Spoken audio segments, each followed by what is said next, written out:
4 দিন আগেও ডাকসুর সুষ্ঠু নির্বাচন নিয়ে শঙ্কায় প্রার্থীরা। সাইবার বুলিং নিয়ে উদ্বেগ, ব্যবস্থা নেওয়ার দাবি।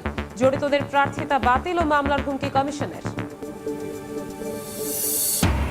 দাবি এখন এক দফা, ফেব্রুয়ারিতে নির্বাচন, ভোটের রব উঠলে পালানোর পথ পাবে না ষড়যন্ত্রকারীরা, বলছে বিএনপি। সব অপতৎপরতা রুখে দেওয়ার হুঁশিয়ারি। গ্রেনেড হামলা মামলায় তারেক সহ সব আসামির খালাস, পুনঃ তদন্তের আদেশ বাতিল, সংক্ষিপ্ত রায় প্রকাশ। স্বপ্রণোদিত ছিল না মুফতি হান্নানের জবানবন্দি, পর্যবেক্ষণ আদালতের।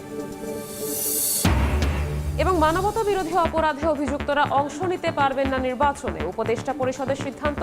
বদ্ধ ঘরে স্বচ্ছ ভোট সম্ভব নয়, খোলা মাঠে আয়োজনের পরামর্শ ইসি তাহমিদার। দাবি এখন এক দফা, আগামী ফেব্রুয়ারিতে জাতীয় নির্বাচন, এমন মন্তব্য করে বিএনপি নেতারা বলেছেন ভোটের রব উঠলে ষড়যন্ত্রকারীরা পালানোর পথ পাবে না। তারেক রহমানের দেশ পরিচালনার দায়িত্ব পাওয়া ঠেকাতে নির্বাচন নিয়ে ষড়যন্ত্র চলছে দাবি করে দলটির নেতারা বলেন কোনো চক্রান্তে ভোট বানচাল করা যাবে না।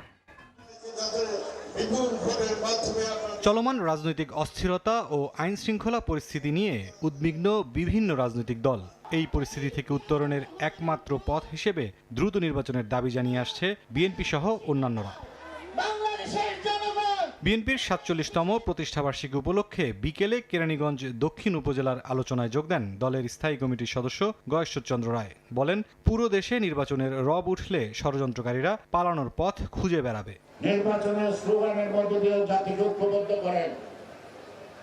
আজকে যদি নির্বাচনের জোয়ার তুলতে পারেন, তাহলে সেই জোয়ারে সকল ষড়যন্ত্র ভেসে যাবে। তাই এখন তো একটি দাবি, নির্বাচন যথাসময়ে চাই। আমাদের নির্বাচন হবে। এদিকে সকালে প্রেস ক্লাবে নার্সেস অ্যাসোসিয়েশন অব বাংলাদেশের 22তম প্রতিষ্ঠাবার্ষিকী উপলক্ষে আলোচনা সভায় বিএনপির ভাইস চেয়ারম্যান শামসুজ্জামান দুদু বলেন, নির্বাচনে বিএনপিকে বাধা দিতে এবং তারেক রহমান যেন দেশ পরিচালনা করতে না পারেন সেজন্য ষড়যন্ত্র চলছে। কেউ কেউ বিএনপিকে ঠেকানোর জন্য তারেক রহমান সাহেব যেন আগামী দিনের নেতৃত্বে দেশ পরিচালনার নেতৃত্বে না আসতে পারে, প্রধানমন্ত্রী না হতে পারে, এই বিবেচনায় ইলেকশন বন্ধ করতে চান। এদিন জন অধিকার পার্টির আলোচনা সভায় অংশ নেন বিএনপির স্থায়ী কমিটির সদস্য আমির খসরু মাহমুদ চৌধুরী। বলেন, যারা ভোট বর্জনের কথা বলে তাদের ভিন্ন উদ্দেশ্য রয়েছে। যদি কেউ বলে যে আমাদের এই দাবি না মানলে আমরা নির্বাচন করব না অথবা আমরা আন্দোলন করব, এটা হচ্ছে অগণতান্ত্রিক, এটা শেখ হাসিনার চিন্তার প্রতিফলন। এটা থেকে বোঝা যায় শেখ হাসিনা কিছু কিছু খুদে স্বৈরাচার রেখে গেছে বাংলাদেশে, যারা জনগণের উপর আস্থা রাখবে না, কিন্তু তাদের দাবি মানতে হবে। এদিন প্রেস ক্লাবের সামনের প্রতিবাদ সভায় বাংলাদেশের বিপ্লবী ওয়ার্কার্স পার্টির সাধারণ সম্পাদক সাইফুল হক বলেন, অভ্যুত্থানের কোনো শক্তি নির্বাচন বানচালের চেষ্টা করছে কিনা তা খতিয়ে দেখা উচিত। 21শে আগস্ট গ্রেনেড হামলা মামলায় তারেক রহমান, লুৎফুজ্জামান বাবর সহ সব আসামির খালাসের রায় বহাল রেখেছেন আপিল বিভাগ। একই সঙ্গে স্বরাষ্ট্র মন্ত্রণালয়কে পুনঃ তদন্তের নির্দেশ দিয়ে হাইকোর্টের দেয়া আদেশ বাতিল করা হয়েছে। রায়ের পর্যবেক্ষণে বলা হয়, মুফতি হান্নান সহ 12 আসামির স্বীকারোক্তিমূলক জবানবন্দি স্বপ্রণোদিত ছিল না। বিকেলে প্রকাশ করা হয় সংক্ষিপ্ত রায়। ভয়াবহ এই হামলার তদন্তে নামেন বিএনপি জামায়াত জোট সরকার। হরকাতুল জিহাদ নেতা মুফতি হান্নানের স্বীকারোক্তির ভিত্তিতে অভিযুক্ত হন 28 জন। 2009 সালে ক্ষমতায় এসে আওয়ামী লীগ নতুন করে তদন্ত শুরু করে।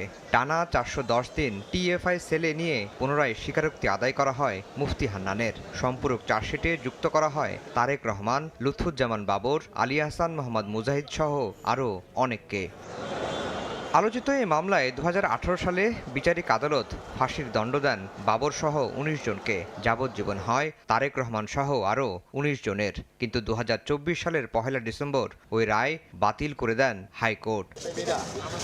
বৃহস্পতিবার সর্বোচ্চ আদালতের রায়ে চূড়ান্ত পরিসমাপ্তি হলো।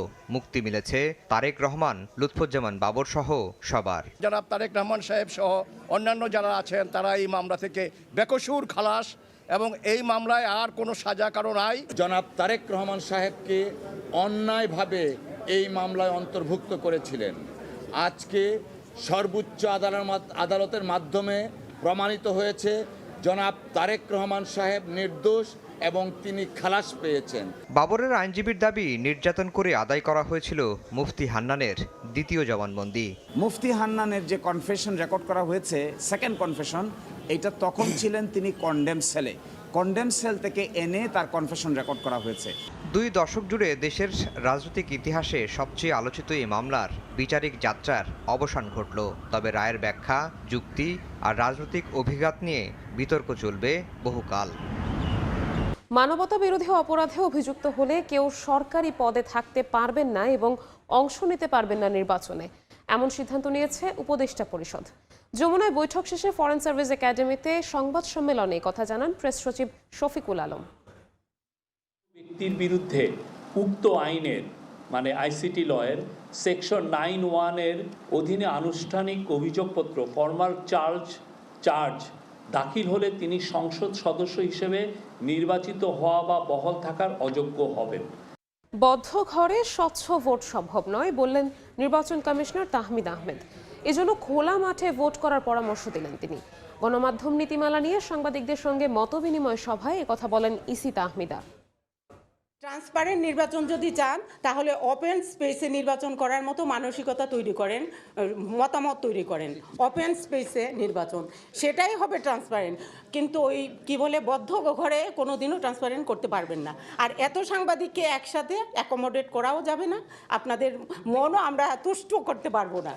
ফরেন সার্ভিস একাডেমিতে সংবাদ সম্মেলনে কথা বলছেন প্রধান উপদেষ্টার বিশেষ সহকারী ফয়েজ আহমেদ তৈয়ব।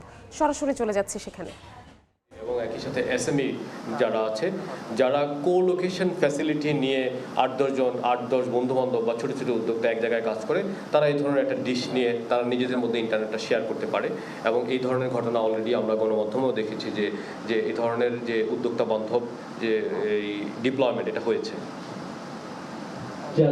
আমি রাজু হাফেজ বার্তা 24 কাজ করি। আপনারা উদ্যোক্তা এবং বিনিয়োগকারীদের বিষয়ে বেশ কনসার্ন। বাংলাদেশের কয়েক কোটি মোবাইল ব্যবহারকারীর যে দাবি ছিল মিনিট এবং ডাটার যে মেয়াদ বিলম্বিত যে দাবি, সেই বিষয়ে আসলে সরকার কি ভাবছে? একই সঙ্গে টেলিটকের উন্নয়নে সরকারকে আরো কোনো কাজ করছে কিনা? Thank you. জি, থ্যাংক ইউ। আসলে প্রাইস প্ল্যানটা টেলিকম পলিসির অন্তর্ভুক্ত না।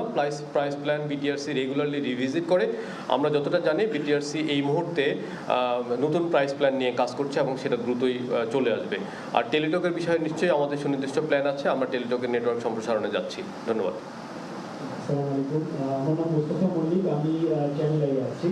আসলে এটা এমন একটা সূক্ষ্ম বিষয় যে অনেক বিশেষজ্ঞদেরই বুঝতে আসলে সমস্যা হয়, সেক্ষেত্রে সাধারণ মানুষদের তো আরো প্রবলেম। তো ধন্যবাদ, এরকম একটা নীতিমালা এসছে। আমার প্রশ্নটা খুবই সহজ, সেটি হচ্ছে যে বারবার আমরা মনোপলির কথা বলছি, সাধারণ মানুষজন আসলে এই মনোপলিটা বোঝে না। আগের নীতিমালায় কিভাবে মনোপলিটা করতে এবং এখন এটা থেকে আমরা কিভাবে রক্ষা পাবো, এটা যদি একটু সিনোপসিসটা মানে খুব সংক্ষিপ্ত আকারে বলতে। জি, ধন্যবাদ, খুব সুন্দর প্রশ্ন করেছেন। এখানে আগে একটা ভয়েস কল করার জন্য অন্তত 6টা থেকে 7টা, কোথাও 7টা স্তর ভেদ করে যেতে হতো। তো এখন আমরা বলছি যে নতুন কাঠামোতে আমার 3টা স্তর আছে, তো সুতরাং সেখান থেকে 2টা স্তর চলে যাবে। ওই 2টা স্তর যেই রেভিনিউটা কালেক্ট করতো, যেই টোলটা কালেক্ট করতো, সেই টোলটা এখন থাকবে না। সুতরাং আমরা মনে করছি এই টোলটা হয় আমরা সরকারকে দিতে পারবো, অথবা সরকার চাইলে এটা ডিসকাউন্ট হিসাবে দিতে পারবে গ্রাহকদেরকে। সেভাবে আমরা গ্রাহক সেবার মানে দামটা কমিয়ে আনতে পারবো।